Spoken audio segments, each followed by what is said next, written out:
hey, I'm wearing this coat because she likes to bite things because puppies experience everything with their mouth. So she tries to bite my fingers. She tries to bite my toes and my socks. And so I've got to stay covered. And then look at her.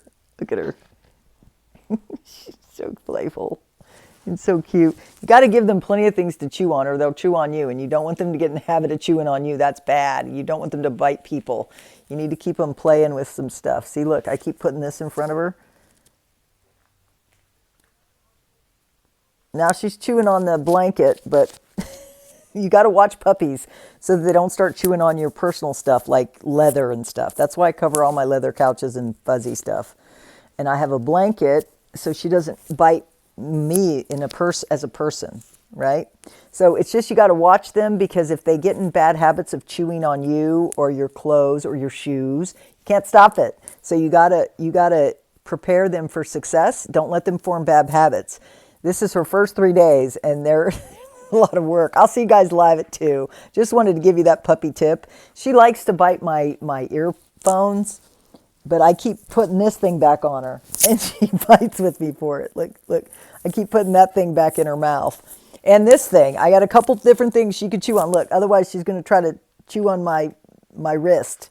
So you got to play with them smartly because she's not old enough to play with the big dogs yet. So make sure you give them plenty of things to chew on. Okay, that's my other puppy tip. I hope you like these tips. Let me know if it makes sense. Because otherwise people always complain that dogs chew up the toilet paper rolls and stuff. You have to get them through this phase by giving them plenty of things to chew on or they're going to chew on you. So I'm trying to keep her from chewing on.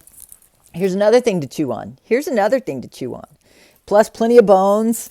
You have to navigate their chewing. She started chewing on my pillows.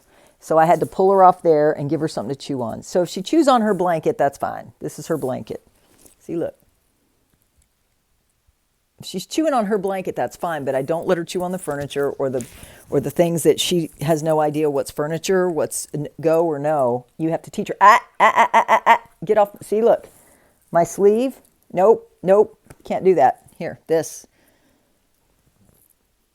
Good chew, Macy. Good chew. You got to teach her what's right chew, what's good chew, and what's not. This one? Because they don't know, guys. They experience everything with their mouth. So you can't let them chew on your furniture or your pillows. If you don't want them to, you have to give them an alternative. And you got to put it in their mouth like I'm doing. Look. Until she bites on it.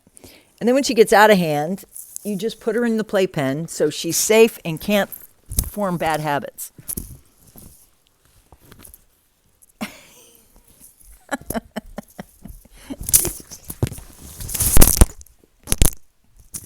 Put her in the playpen to finish playing, guys, when you can't handle her. That's why it's good to have a playpen. When you get tired of giving her alternate things to chew on, just put her in a playpen. It's worth it. Bye.